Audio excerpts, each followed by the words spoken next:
안녕하십니까. 주말 MBC 뉴스데스크를 시작하겠습니다.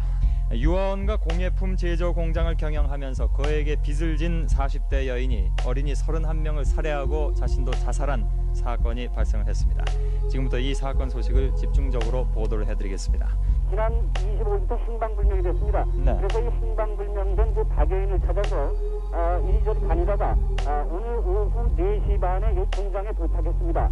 이 공장에 도착해서 공장 구내 식당에 천장이 뜯어져 있는 것을 발견하고 천장을 뜯고 위로 올라가 보니까 시체 32구가 이리저리 엉켜 있는 것을 발견하고 경찰에 신고함으로써 이 사건은 외부에 알려지게 됐습니다.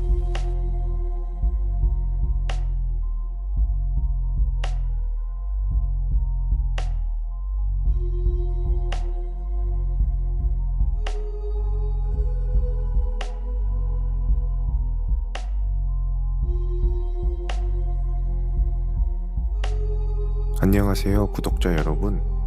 공허의 유산입니다. 오늘은 사건이 발생한 지 38년이 흘렀지만 아직까지 우리의 기억 속에 큰 충격과 안타까움으로 기억되는 장소를 가보려 합니다. 아직까지 이 공장 건물이 그대로 남아있다는 소식을 접하고 적잖이 놀랐었는데요. 세월이 많이 지났지만 그 흔적을 간직하고 있을지 궁금증을 자아내는 이 건물을 한번 탐험해 보려 합니다.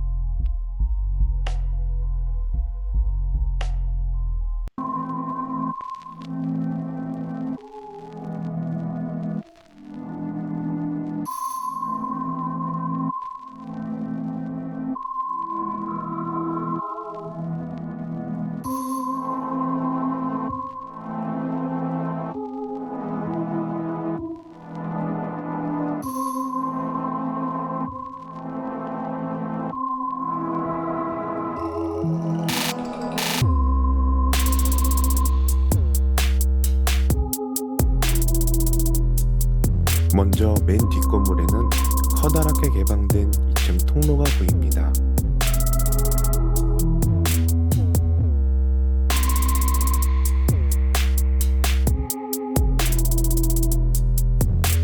공장 전체가 깨끗이 비워져 있습니다.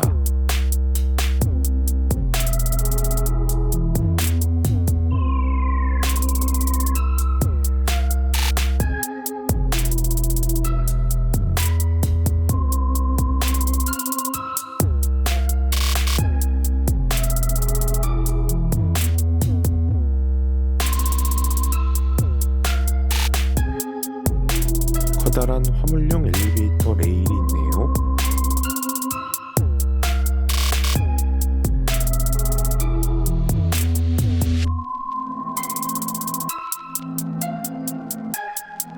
이곳은 빈 공간인데 비닐로 문이 감싸져 있었던 것 같습니다.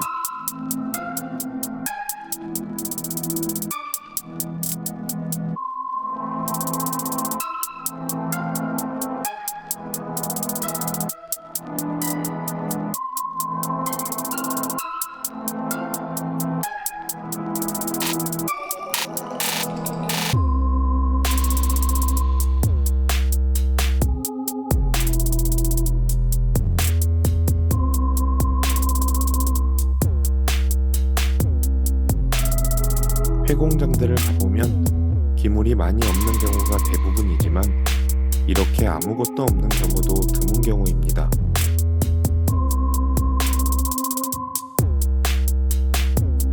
앞에 동으로 한번 가보겠습니다.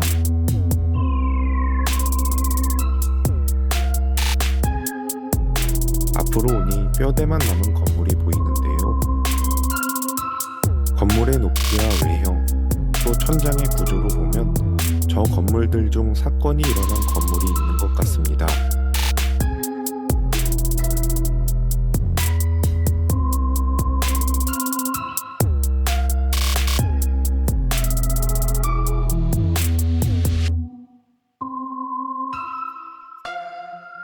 이곳이 바로 사건이 일어난 건물이었다고 추측해 볼 수 있는데요.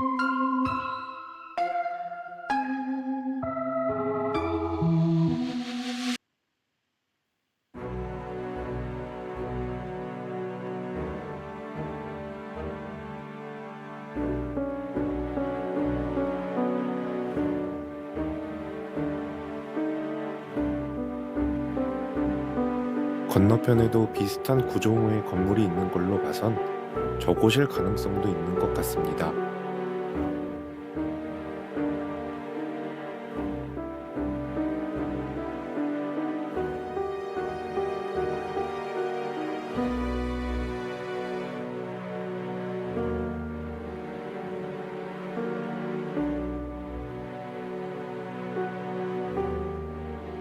세월이 많이 흐르는 과정에서 공장의 주인이 바뀌었을 테고 증축이나 개조를 하는 과정에서 건물의 모습도 조금씩 변해갔을 것입니다. 38년 전이라는 오래전에 일어났던 사건치고 맨 처음 들어가 본 뒷동 건물이 그렇게까지 세월의 흔적이 느껴지지 않았던 이유는 아마 그 때문이 아닐까요? 지금 앞에 보이는 건물도 외형상 사건이 일어났던 건물이었을 가능성이 있습니다.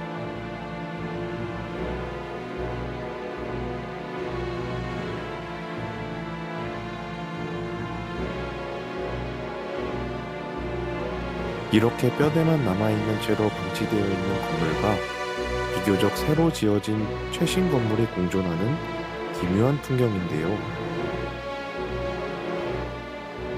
그렇다면 바로 옆에 있는 멀쩡해 보이는 건물에는 무엇이 있는지 들어가 보겠습니다.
지각자 명단표가 걸려있는 사무실 입구가 보입니다.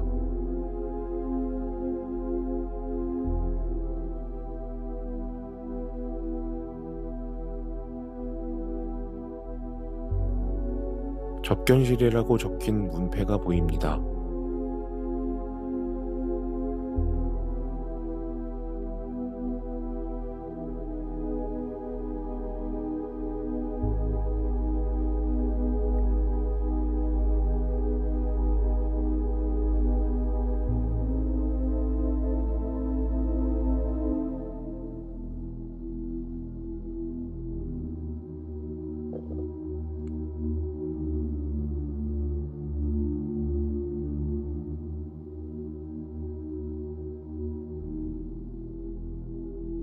내부의 모습이 최근에 회사가 폐업한 것은 아닌 것 같지만 사건이 일어났던 80년대의 것으로까진 보이지 않습니다.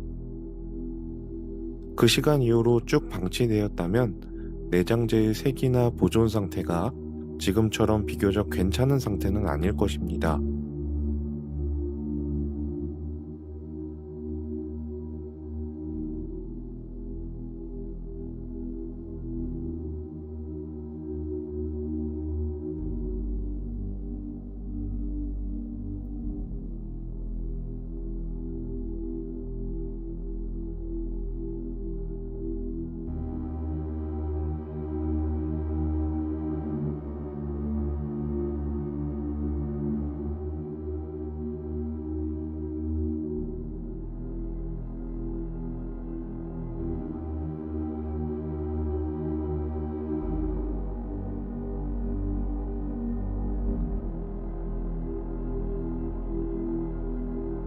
이 인쇄물의 상태도 그렇게 오래되어 보이진 않죠.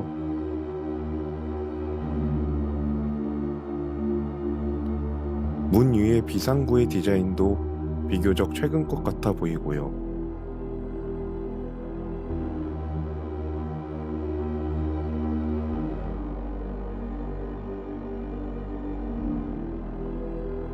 이 건물도 뒷건물처럼 내부의 기물을 찾아보기가 어렵네요.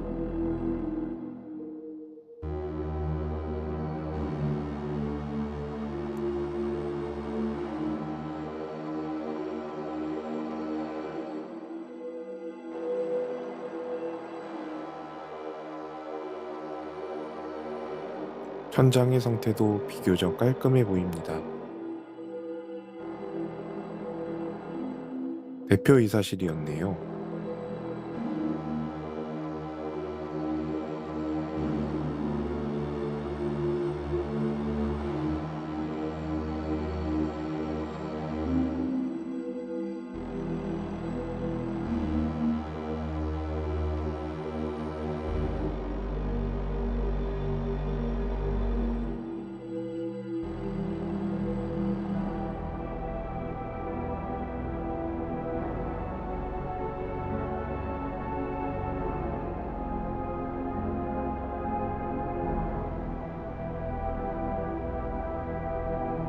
건물을 전체적으로 둘러본 결과 보존 상태가 극과 극인 건물들이 서로 나란히 있는 모습이 커다란 괴리감을 가져다 주는 것 같습니다.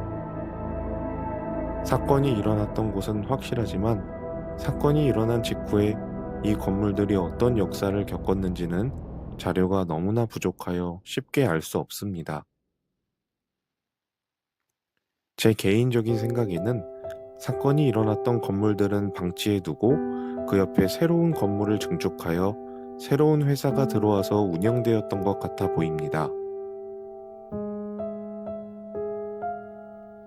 한 공간에서 너무나도 차이나는 극명한 보존 상태를 지닌 이런 각각의 건물들을 본 것은 폐건물을 탐험한 이후로 처음인 것 같습니다.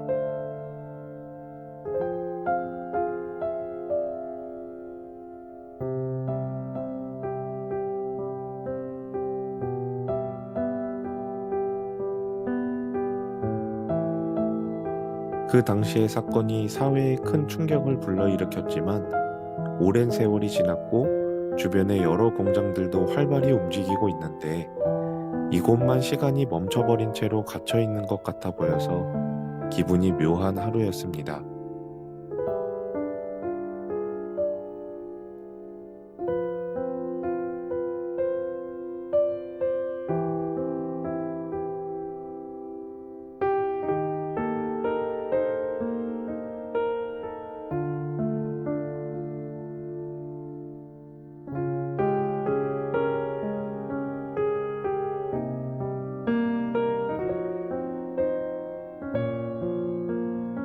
부디 과거의 아픔은 깔끔히 뒤로하고 이곳이 좋은 방향으로 새 단장 되기를 바라면서 오늘의 탐험을 마치도록 하겠습니다.